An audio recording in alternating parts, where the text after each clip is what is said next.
प्रश्न संख्या 25 है, भारत के राष्ट्रपति को शपथ दिलाने के लिए कौन अधिकृत होता है? भारत के राष्ट्रपति को शपथ दिलाने के लिए कौन अधिकृत होता है? इसका ऑप्शन ए में है राज्यपाल, ऑप्शन बी में है प्रधानमंत्री और ऑप्शन सी में है उच्च न्यायालय के मुख्य न्यायाधीश और ऑप्शन डी में है संसद अध्यक्ष। तो इसका सही जवाब होगा ऑप्शन सी, उच्चतम न्यायालय के मुख्य न्यायाधीश। अगला प्रश्न है प्रश्न संख्या 27, भारतीय राष्ट्रपति को पद से हटाने के लिए किससे 2/3 बहुमत की आवश्यकता होती है? भारतीय राष्ट्रपति को पद से हटाने के लिए किससे 2/3 बहुमत की आवश्यकता होती है? तो इसका ऑप्शन ए में है संसद में, बी में है सर्वोच्च न्यायालय में, सी में है लोकसभा में और डी में है राज्यसभा में। तो इसका सही जवाब होगा ऑप्शन ए, संसद में। प्रश्न संख्या 26 है,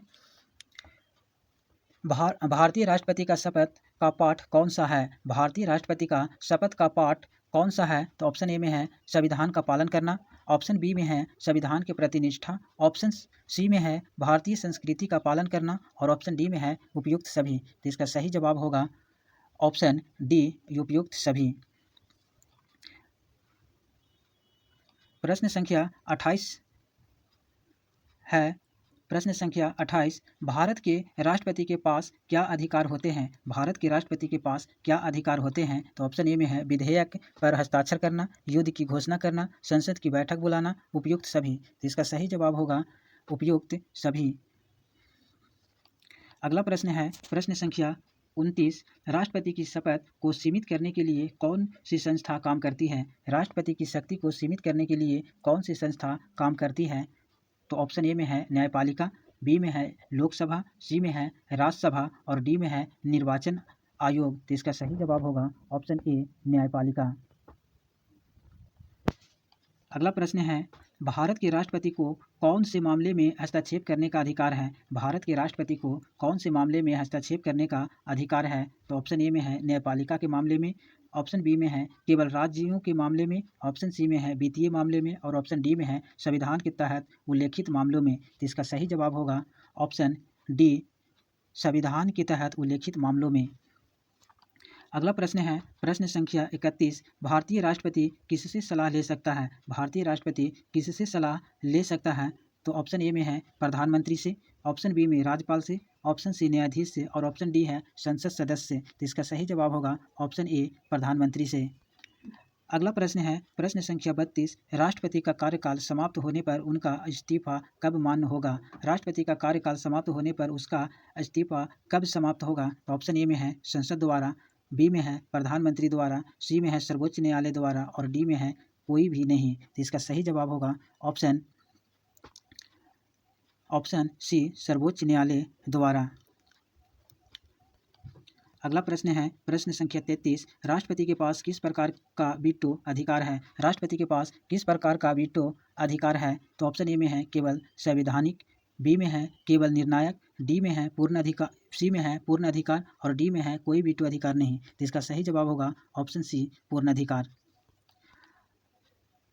प्रश्न संख्या 34 है, किसके द्वारा राष्ट्रपति की नियुक्ति की जाती है? किसके द्वारा राष्ट्रपति की नियुक्ति की जाती है? तो ऑप्शन ए में है संसद द्वारा, बी में है प्रधानमंत्री द्वारा, सी में है प्रधानमंत्री और लोकसभा सदस्य द्वारा, डी में है निर्वाचक मंडल द्वारा। तो इसका सही जवाब होगा ऑप्शन डी, निर्वाचक मंडल द्वारा। अगला प्रश्न है प्रश्न संख्या 35, राष्ट्रपति की नियुक्ति के लिए उपयुक्त आयु कितनी होनी चाहिए? राष्ट्रपति की नियुक्ति के लिए उपयुक्त आयु कितनी होनी चाहिए? तो ऑप्शन ए में है 25 वर्ष, ऑप्शन बी में है 30 वर्ष और ऑप्शन सी में है 35 वर्ष और ऑप्शन डी में है 40 वर्ष। तो इसका सही जवाब होगा ऑप्शन सी, 35 वर्ष। प्रश्न संख्या 36 में है, भारत के राष्ट्रपति का कार्यभार किसके द्वारा निभाया जाता है जब वह बाहर होते हैं? तो ऑप्शन ए में है उपराष्ट्रपति द्वारा, बी में है प्रधानमंत्री द्वारा, सी में है राज्यपाल द्वारा और डी में है लोकसभा अध्यक्ष द्वारा। तो इसका सही जवाब होगा उपराष्ट्रपति द्वारा, ऑप्शन ए। अगला प्रश्न है 37, प्रश्न संख्या 37, राष्ट्रपति की नियुक्ति किस आर्टिकल में वर्णित है? राष्ट्रपति की नियुक्ति किस आर्टिकल में वर्णित है?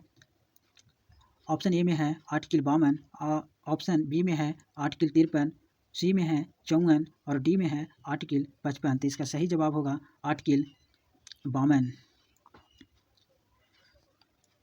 अगला प्रश्न है प्रश्न संख्या 38। भारतीय राष्ट्रपति के चुनाव में किनका वोटिंग का अधिकार होता है? भारतीय राष्ट्रपति के चुनाव में किनका वोटिंग का अधिकार होता है?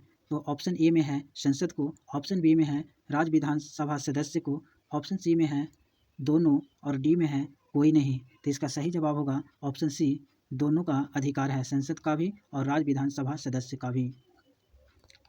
अगला प्रश्न है प्रश्न संख्या 39। भारत में राष्ट्रपति का कार्यकाल कब समाप्त होता है? भारत में राष्ट्रपति का कार्यकाल कब समाप्त होता है? तो ऑप्शन ए में है 5 साल बाद, बी में है 6 साल बाद और सी में है 4 साल बाद और ऑप्शन डी में है 7 साल बाद। तो इसका सही जवाब होगा ऑप्शन ए, 5 साल बाद राष्ट्रपति का कार्यकाल समाप्त हो जाता है। अगला प्रश्न है प्रश्न संख्या 40। राष्ट्रपति पद पर रहकर कोई व्यक्ति पुनः चुनाव में क्या कर सकता है? राष्ट्रपति पद पर रहकर कोई व्यक्ति पुनः चुनाव में क्या कर सकता है?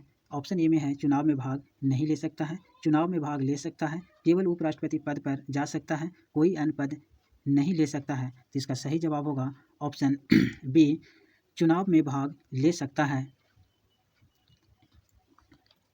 अगला प्रश्न है प्रश्न संख्या 41। कौन से पद पर नियुक्ति के बाद राष्ट्रपति अपनी शपथ नहीं लेता है? कौन से पद पर नियुक्ति के बाद राष्ट्रपति अपनी शपथ नहीं लेता है? तो ऑप्शन ए में है उपराष्ट्रपति के पद पर, प्रधानमंत्री के पद पर, राष्ट्रपति के पद पर, वित्त मंत्री के पद पर। तो इसका सही जवाब होगा वित्त मंत्री के पद पर, ऑप्शन डी। अगला प्रश्न है प्रश्न संख्या 42। भारतीय संविधान में राष्ट्रपति के बारे में क्या कहा गया है? भारतीय संविधान में राष्ट्रपति के बारे में क्या कहा गया है? ऑप्शन ए में है राष्ट्रपति के अधिकार असंवैधानिक होते हैं, ऑप्शन बी में है राष्ट्रपति की शक्तियां संविधान से मिलती है, सी में है राष्ट्रपति का पद केवल एक मान्य है और ऑप्शन डी में है राष्ट्रपति का कार्यकाल अस्थायी होता है। तो इसका सही जवाब होगा ऑप्शन बी, राष्ट्रपति की शक्तियां संविधान से मिलती है। प्रश्न संख्या 43। राष्ट्रपति पद का चुनाव कितने स्तर पर होता है? राष्ट्रपति पद का चुनाव कितने स्तर पर होता है? तो ऑप्शन ए में है 2 स्तर पर, ऑप्शन बी में है 1 स्तर पर, ऑप्शन सी में है 3 स्तर पर और ऑप्शन डी में है 4 स्तर पर। तो इसका सही जवाब होगा ऑप्शन ए, राष्ट्रपति का चुनाव 2 स्तर पर होता है। प्रश्न संख्या 44 है भारतीय संविधान में राष्ट्रपति के कार्यों की परिभाषा किसमें दी गई है? भारतीय संविधान में राष्ट्रपति के कार्यों की परिभाषा किसमें दी गई है? तो इसका सही जवाब होगा, इसका ऑप्शन ए में है राष्ट्रपति की शपथ पत्र में, ऑप्शन बी में है संविधान के आर्टिकल 53 में, ऑप्शन सी में है राष्ट्रपति के अधिकार पत्र में और ऑप्शन डी में है सर्वोच्च न्यायालय के निर्णय में। तो इसका सही जवाब होगा ऑप्शन बी, संविधान के आर्टिकल 53 में। अगला प्रश्न है प्रश्न संख्या 45। राष्ट्रपति के किस कार्य का कोई निर्धारित समय नहीं है? राष्ट्रपति के किस कार्य का कोई निर्धारित समय नहीं है? तो ऑप्शन ए में है शपथ लेना, ऑप्शन बी में है विधेयक पर हस्ताक्षर करना, ऑप्शन सी में है संसद को भंग करना और ऑप्शन डी में है युद्ध की घोषणा करना। तो इसका सही जवाब होगा ऑप्शन बी, विधेयक पर हस्ताक्षर करना। अगला प्रश्न है प्रश्न संख्या 46 में भारत के राष्ट्रपति के बारे में कौन सा कथन सत्य नहीं है? वे भारतीय सेना के सर्वोच्च कमांडर हैं, बिल्कुल सही। वे संविधान द्वारा निर्धारित शक्तियों के अनुसार कार्य करते हैं, ये भी सही है। उन्हें संसद के फैसलों का पालन करना आवश्यक नहीं होता है। डी में है वे संविधान का पालन करने का संकल्प लेते हैं। तो इसका सही जवाब होगा ऑप्शन सी, उन्हें संसद के फैसलों का पालन करना आवश्यक नहीं होता है। अगला प्रश्न है प्रश्न संख्या 47। राष्ट्रपति द्वारा किए गए किसी निर्णय को कौन चुनौती दे सकता है? तो ऑप्शन ए में है न्यायपालिका, बी में है राज्य सरकार, सी में है लोकसभा और डी में है प्रधानमंत्री। तो इसका सही जवाब होगा ऑप्शन ए, न्यायपालिका। अगला प्रश्न है प्रश्न संख्या 48। किस स्थिति में राष्ट्रपति की शक्तियां असंवैधानिक हो सकती है? किस स्थिति में राष्ट्रपति की शक्तियां असंवैधानिक हो सकती है? ऑप्शन ए में है उन्हें आदेश के खिलाफ कोई जनहित याचिका हो, बी में है संसद द्वारा उन्हें हटाना, सी में है न्यायपालिका द्वारा असंवैधानिक घोषित करना और डी में है उपराष्ट्रपति द्वारा असंवैधानिक घोषित करना। तो इसका सही जवाब होगा ऑप्शन सी, न्यायपालिका द्वारा असंवैधानिक घोषित करना। अगला प्रश्न है प्रश्न संख्या 49, राष्ट्रपति के पद के लिए वोट देने का अधिकार किसे है? राष्ट्रपति के पद के लिए वोट देने का अधिकार किसे है? तो ऑप्शन ए में है भारतीय नागरिक को, बी में है संसद सदस्य को, सी में है राज्य विधानसभा के सदस्य को और डी में है उपराष्ट्रपति को। तो इसका सही जवाब होगा ऑप्शन सी, राज्य विधानसभा के सदस्य को। अगला प्रश्न है प्रश्न संख्या 50, राष्ट्रपति की शपथ किसे दी जाती है? राष्ट्रपति की शपथ किसे दी जाती है? तो ऑप्शन ए में है प्रधानमंत्री को, ऑप्शन बी में है सर्वोच्च न्यायालय के मुख्य न्यायाधीश को, ऑप्शन सी में है उपराष्ट्रपति को और ऑप्शन डी में है राज्यपाल को। तो इसका सही जवाब होगा ऑप्शन बी, सर्वोच्च न्यायालय के मुख्य न्यायाधीश को राष्ट्रपति की शपथ किसे दी जाती है? राष्ट्रपति की शपथ दिलाने का अधिकार है सर्वोच्च न्यायालय का मुख्य न्यायाधीश को।